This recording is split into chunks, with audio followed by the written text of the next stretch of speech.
I'm Roger Baker, Executive Director of the Stratfor Center for Applied Geopolitics at RANE, a global center of excellence for geopolitical intelligence and analysis. Learn how you can put geopolitics to work for your organization at ranenetwork.com.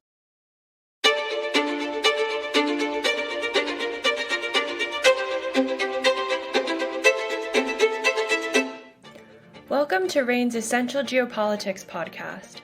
My name is Emma Kami, and I'll be your host today. While the European Union and the Southern Common Market, commonly known as Mercosur, reached an initial deal on a free trade agreement in 2019, the deal has not been implemented because of disagreements between the two trading blocs. In recent weeks, there has been a push to resurrect the deal, but significant obstacles still remain. Here to discuss the issue is Adriano Bosoni, RANE's Director of Analysis. Welcome, Adriano. Hi, Emma. Nice talking with you again. You too. So let's start with a basic question. Why is the deal between the EU and Mercosur so important? Well, a free trade agreement between the European Union and Mercosur would be important because of the size of the economies involved in the deal. We are talking about the European Union, which is the largest trade bloc in the world, and Mercosur, a trading bloc that includes the two largest economies in South America, that is Brazil and Argentina, which are also members of the G20, the premier forum for international economic cooperation. Between the EU and Mercosur, we are talking about a combined population of 780 million people and a combined GDP of around 19 trillion euros. So if this happens, it would be the largest free trade agreement that either the EU or Mercosur have ever signed, especially if we consider the size of the markets involved and the population involved. The current bilateral trade is already significant. We're talking about some 88 billion euros a year for goods, some 34 billion euros a year for services. And if implemented, this free trade agreement will over time remove duties on more than 90% of goods traded between the EU and Mercosur. This includes things like cars, pharmaceuticals, textiles, agricultural products. The deal also covers the lifting or at least a softening of trade barriers on areas such as telecommunications and financial services. I would say that there is also a more geopolitical angle to the deal. For historical reasons, there are close ties between Europe and South America. For instance, Brazil is a former Portuguese colony. Argentina, Uruguay, and Paraguay are former Spanish colonies. And of course, the entire region has large populations of Italian, French, German, Polish descent, to name only a few. So European companies also have a large presence in South America. Countries like Spain constantly try to operate as a bridge between Latin America and Europe. And of course, the significant availability of metals like lithium, copper, and others, and significant reserves of hydrocarbons in South America also make the region increasingly interesting for Europe's ongoing push to diversify its suppliers of raw materials. So for all of these reasons, we are talking about a pretty significant trade deal if implemented, which of course is a big if. Wow, yeah. So what are the kind of main obstacles to the implementation of the deal? So, despite the obvious opportunities for the EU and Mercosur that this deal creates, it is also a very controversial and problematic deal, which explains why the negotiations have taken more than 20 years. In fact, EU-Mercosur talks actually began in 1999. That's the previous century. So this illustrates the extent to which the process has been super slow.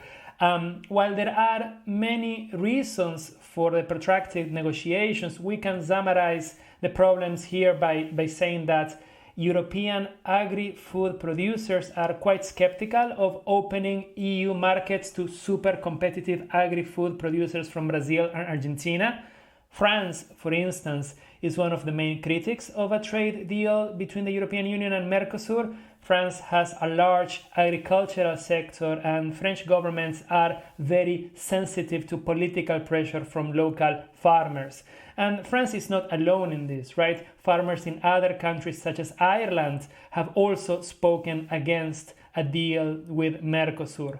But there are also some concerns in South America, for sure. South American governments are worried about opening their industrial sectors to competition from European companies. Brazil, Argentina, and the rest of Mercosur tend to be quite protectionistic of their local industries, and the idea of removing tariffs for the entry of EU manufacturers is not very popular.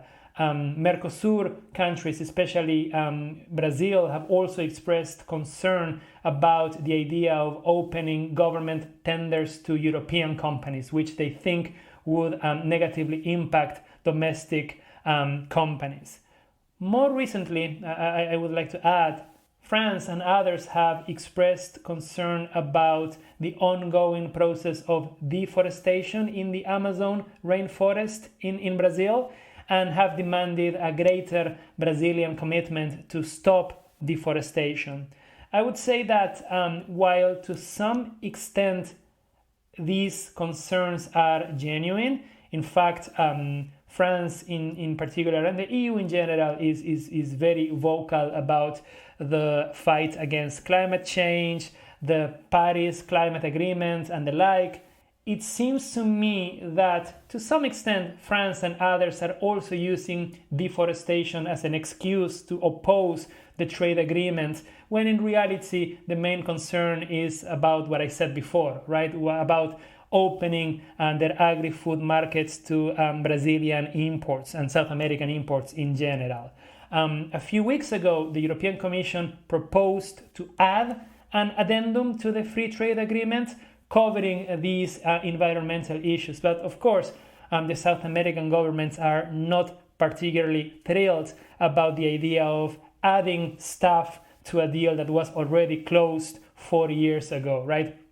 The reaction from Brazil in particular was quite cold, saying we already have a deal in place. Why do you want to add things that would only reopen the negotiations? So all these obstacles, political, economic, social, that I just mentioned, explain why, while there was an initial deal in 2019, it has not been ratified, let alone implemented, and why we still seem to be quite far from a final deal.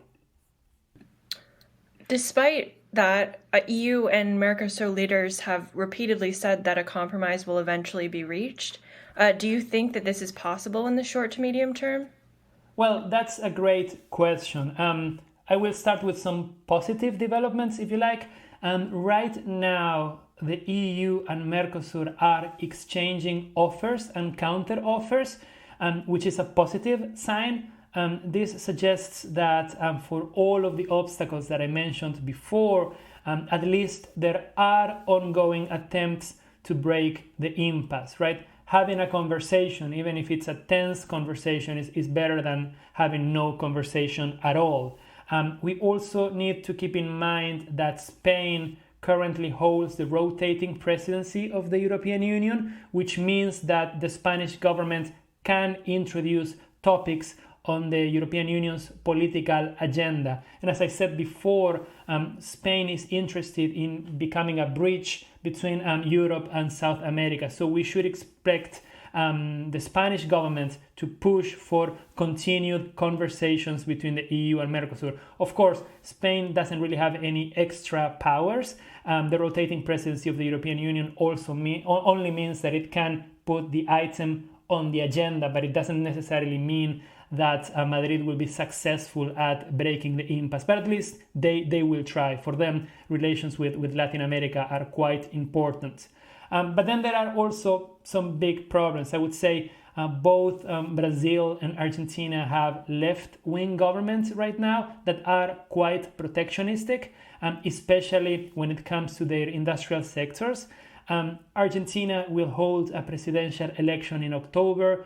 According to opinion polls, the conservative opposition may win and take over the Argentinian government, but even a conservative government in Buenos Aires would still be subject to pressure from local industries not to make too many concessions to the European Union. And going to the European side of the equation, France has had a very turbulent first half of the year with massive protests across the country against a very controversial pensions reform, almost a week of rioting and looting also across the country because of the killing of a teenager by French police. So I doubt French President Emmanuel Macron wants farmers blocking roads across France if he accepts the deal with Mercosur. The social and political climate in France is not really conducive to making decisions that would anger yet another sector of the French society, in this case farmers. The European Union is also in kind of a protectionist phase. The energy and inflation crises in the bloc are still having a negative impact on its economy, and the European Union is looking at ways to actually protect itself from foreign competition and not so much opening itself to foreign competition. Farmers, and I can't stress this enough, are very influential political actors in Europe. The European Union will hold elections across the continent to appoint a new European Parliament and a new European Commission next year, so I doubt any political parties in Europe will want to anger farmers with a Mercosur deal ahead of the vote. So, to make a long story short, I think there are still significant obstacles to overcome before there is a deal between the European Union and Mercosur. Don't get me wrong, it may still happen because of the drivers for it that I mentioned at the beginning of this, but the obstacles mean that the road ahead will still be bumpy, in my opinion. Well, thank you very much, Adriano. Definitely something to keep watching as it continues to unfold in the coming weeks and months. You can learn how geopolitical events like this could affect your business with RANE Worldview. Our flagship risk intelligence products provide clients with access to the insights and analyses they need to make more informed decisions and drive better risk management outcomes. Sign up at ranenetwork.com. That's RANE network.com. I'm Emma Kami. Thanks for listening.